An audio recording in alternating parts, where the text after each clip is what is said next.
Assalamualaikum warahmatullahi wabarakatuh. Salam sejahtera untuk kita semua.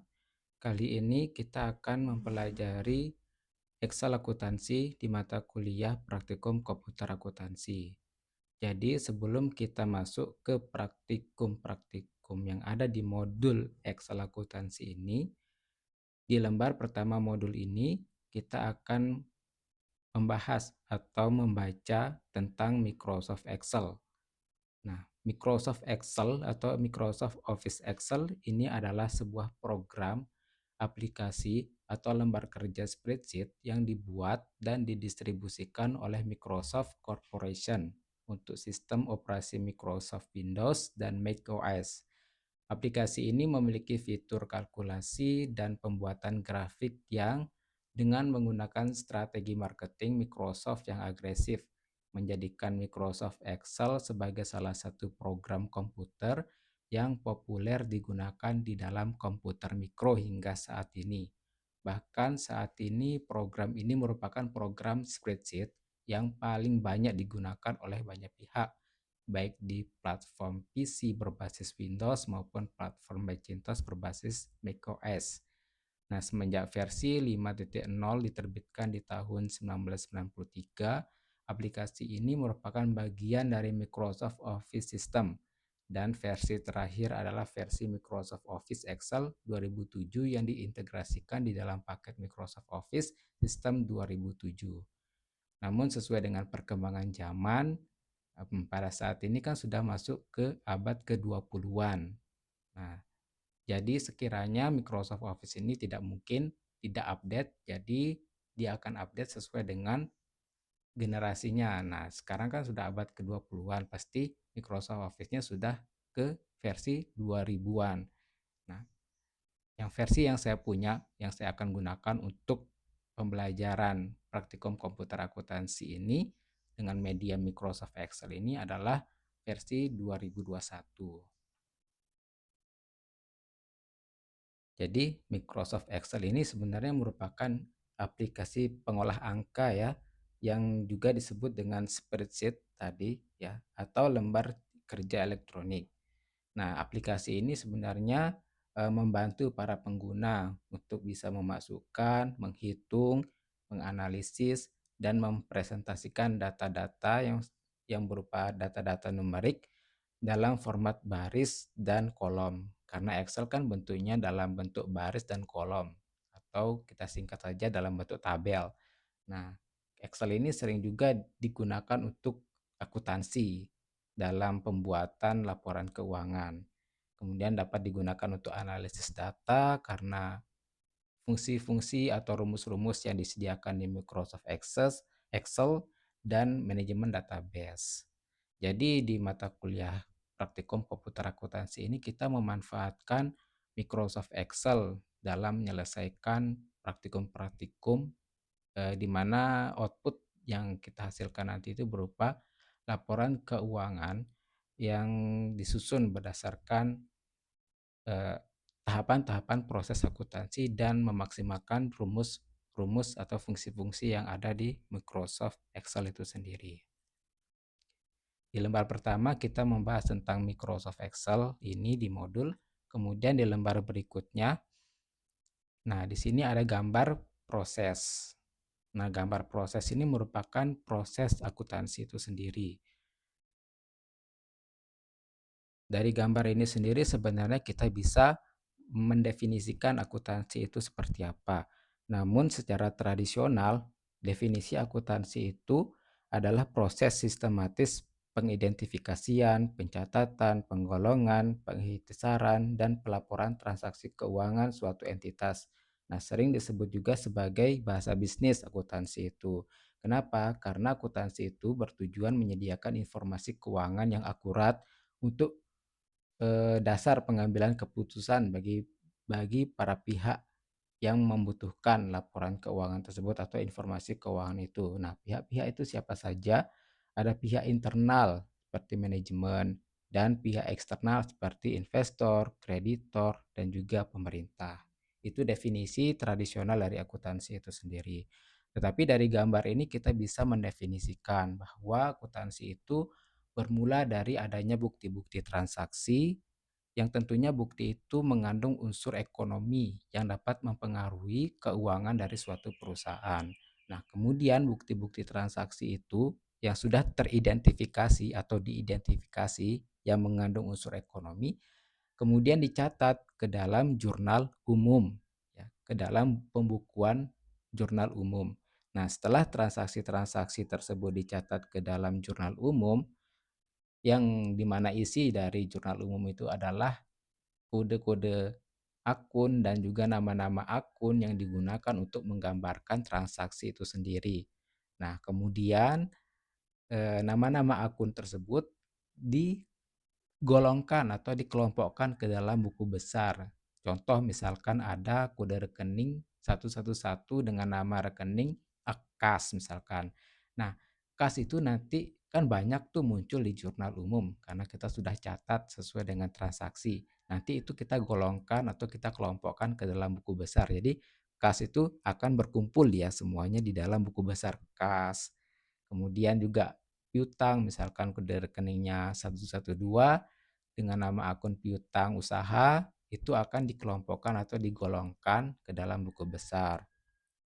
Nah, setelah semua transaksi dicatat ke dalam jurnal umum dan juga telah digolongkan atau dikelompokkan ke dalam buku besar, maka langkah berikutnya adalah membuat neraca saldo. Dan neraca saldo ini merupakan proses pengikhtisaran. Jadi saldo-saldo akhir dari masing-masing nama rekening itu akan dicatat ke dalam neraca saldo. Misalkan kas.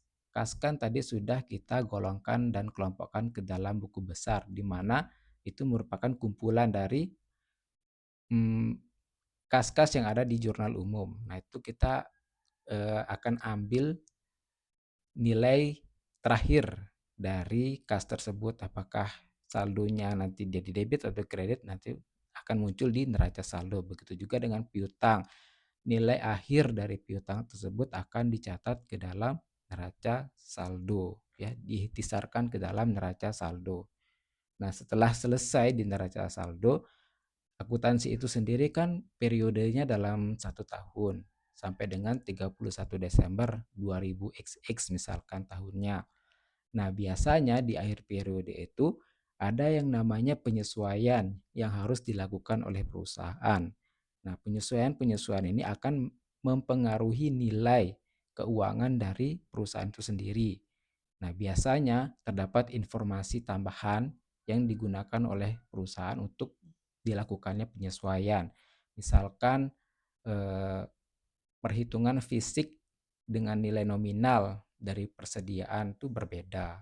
Secara fisik mungkin perusahaan mencatat sebesar 1 juta, tetapi ketika di pencatatan ternyata nilai dari persediaan itu nilainya adalah 1.500.000 dan ternyata terdapat perbedaan 500.000 dan itu harus disesuaikan dengan fisik yang ada di perusahaan. Nah, itu harus dibuat jurnal penyesuaiannya di jurnal penyesuaian dicatat.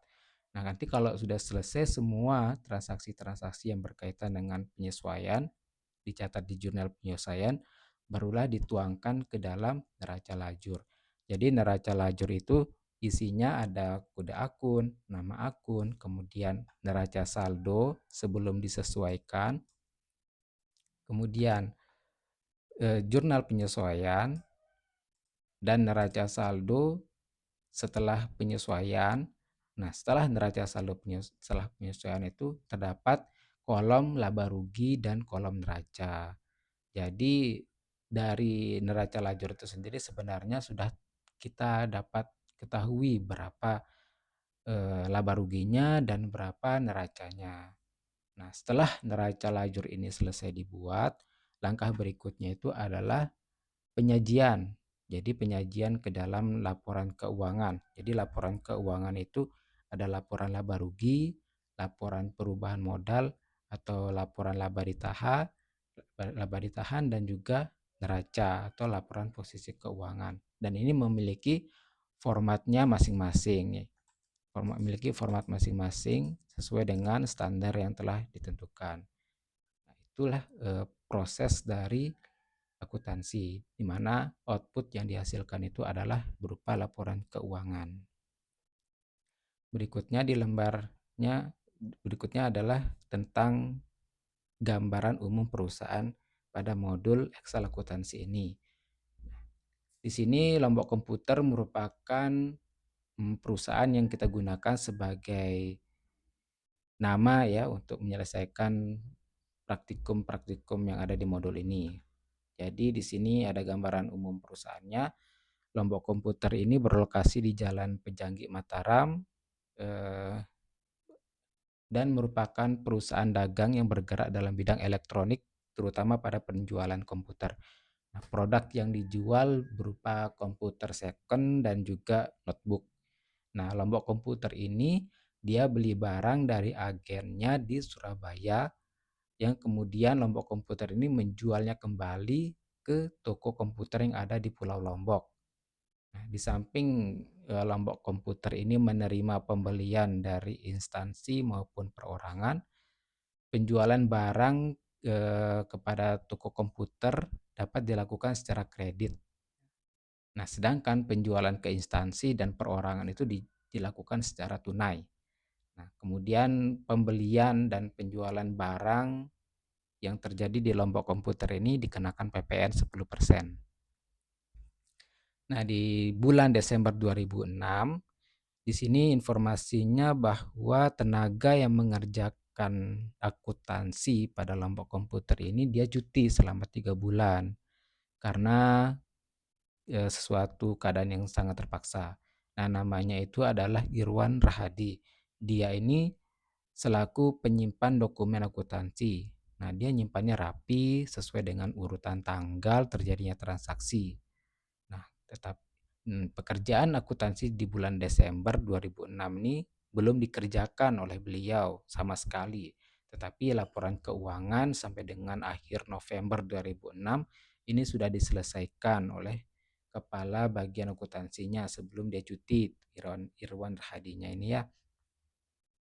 Kemudian dia juga sudah membuat neraca saldo penutupan, menyusun daftar saldo piutang dagang dan juga utang dagang serta persediaan barang per November 2006.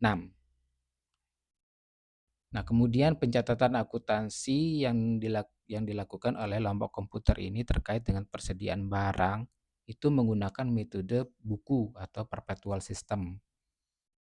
Jadi setiap ada barang yang dia beli, maka akun yang digunakan itu adalah akun persediaan barang dagang, tidak menggunakan akun pembelian. Begitu juga ketika Lombok Komputer melakukan penjualan barang dagang, maka akun yang dikreditkan itu langsung menggunakan persediaan barang dagang dan memunculkan harga pokok penjualan.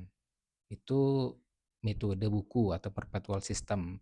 Dan penilaian persediaannya menggunakan metode FIFO. Jadi barang pertama kali yang dia beli harus dijual pertama kali, first in first out. Barang pertama masuk itulah barang yang pertama kali keluar.